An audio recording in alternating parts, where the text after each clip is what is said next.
natin itong mga alaga natin para makagala-gala dito sa labas. Yun guys, magandang umaga sa inyo lahat dyan. Isang magandang araw kasi umuulan kaninang madaling araw guys. Gandahan. Tatakbuhan na dito sa labas yung mga alaga natin. Ang ganda ng pagmasdan na malalaki na. Tapos dito na sila sa labas, naka free range. Ay, narangan muna namin dito at saka dyan muna banda. Hindi na muna namin dun sa natin, sa free range sila dun sa unahan kasi wala pa naman tubig So sana tuloy-tuloy na yung ulan para makalangoy-langoy naman sila dito sa labas. Ganda kayo nilang pagmasdan pag dito sila sa labas nakagala-gala. Lagyan muna natin ng planggana din para makalangoy-langoy. Nakakatuwa ng pagmasdan lumalaki na rin talaga yung mga alaga natin. Yan. Para mga army na naka linya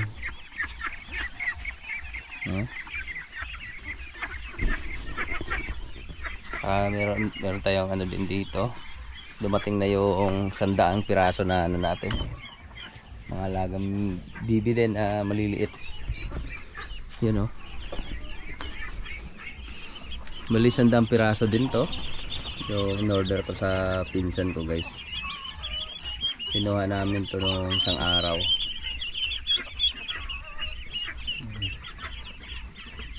Kaya lang huli na siya hindi na sila sabay. Hindi na ito magkakasabay sa tubo. Maliliit pa buwan mo nang hihintayin bago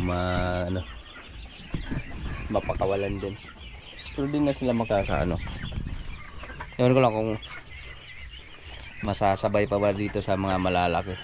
Antayin na muna siguro lumaki din yun bago isama sa grupo ng mga malalaki. Kailangan na muna natin pakainin. Saan yung balde? Saan balde pa Ay, sudli na ng tubig ng kan pa inumin sa piso na to. Ba yan, mamaya sila. Baka lang ba? Binabalde. Kainin na muna natin. Bali mix na lang yung pagkain namin para hindi masyadong aksaya sa pagkain. Isang nito sa commercial feeds. Tapos ito yung pinaggilingan ng palay guys. Yan, bigas din to na yung mga durog-durog na bigas binili namin sa gilingan. Bali ininix na lang natin sa pagkain nila. Haluan ng ito din ipa ng palay, yung talaga pinong-pino na parang tahok. Yan ang ihahalo natin sa pagkain nila.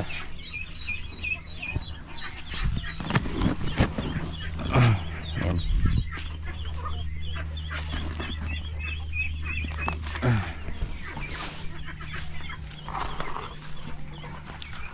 Katungkuhan sa piso. Butangin niya to.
natin pakainin guys.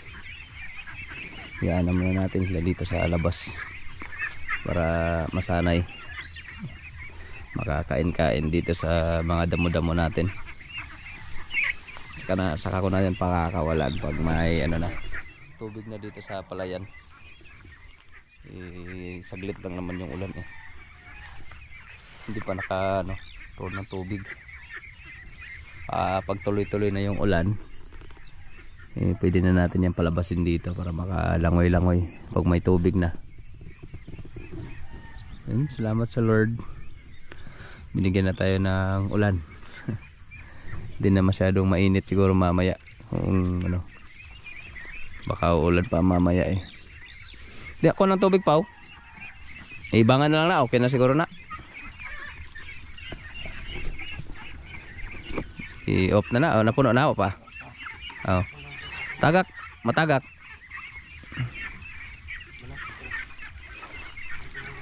Yes, para makaroon na rin ng tubig tong dito. Yung malalangoyan nila dito ng mini dam.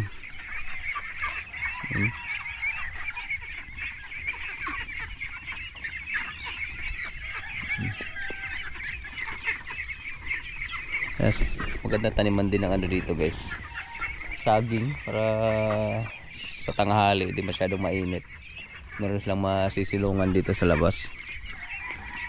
Man natin yan ng mga ilang puno dito sa harap para maharangan yung init. Ibangan na lang ng hose pound, tagak na pod. Sayang ang tubig. Matatapon lang. Okay na yan.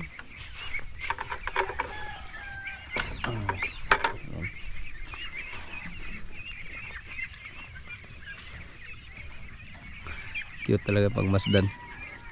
Nakakatawa talaga pagmasdan yung mga alaga. Nakakatanggal ng stress. Lalo na pag naglangoy-langoy na yan sa tubig. Mabibilis yang gumalaw pag nasa tubig Nakakatawang pagmasdan.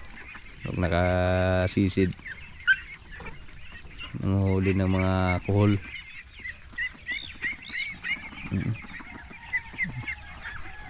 Yun, uwi na muna tayo saglit sa bahay para makapagluto ng agahan.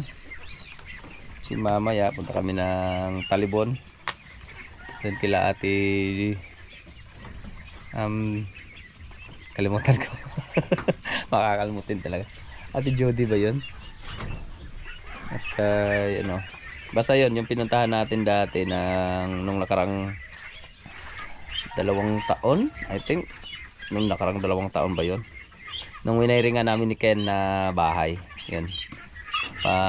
Ayos ni ate yung poste doon sa bahay nila. Tapos yun, para maganda na tingnan kasi kahoy lang kasi yung poste doon. Papalitan niya ng tubo. Yun. Tsaka yung CCTV natin guys, ayos na. Gumagana na. Monitor ko na siya doon sa bahay. Ayan. Kikita ko na kung anong ginagawa ng mga bibi natin dito. Saka yung sa paligid. Ayos, maganda. Napakaganda. Salamat kay Ate Elvera. Yan sa pinsan ko na ayos para magamit natin. Sa pinsan ko si Jimboy. Yan, salamat. Mali pala yung na-download ni Justin na apps para ma-connect yung natin CCTV. Ayun. Inom na tayo para makapagluto ng agahan. Tapos mamaya alas 8 or alas 9 punta tayo ng Talibon. Kailangan natin ito mamaya. Kuha na lang ng tubig. Pero kung ganito lang ang panahon, wala namang problema. Di na sila mainitan, meron naman tubig sa labas. Tapos iwanan natin ng tubig sa loob para hindi ma-dehydrate. Yan.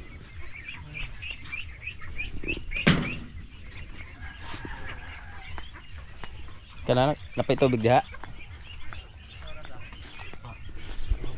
Lalagyan pa namin to ng pugad. Yung mga shamo natin nangingitlog pa Kasi yung mga Rhode Island, baka next month mangingitlog na rin yan. Gagawa na rin namin ng pugad yan. Hindi lang sa ano, hindi lang mangingitlog sa lupa. Baka umulan, babasa, sayang lang, masisira. Yung si Denmark, nagpakain sa alaga nating baboy. Ano na, ginalag shampoo. Tugnawa giligo ko nun mo. Kurog-kurog. Ayaw nagkandil dong, itong na kapon. Ayaw na. Yan, salamat kay Ate Tara sa ano, biik. Binigay niyang biik sa atin. Salamat. Thank you so much, Ate Tara. Tig-isa kami niya ni Denmark.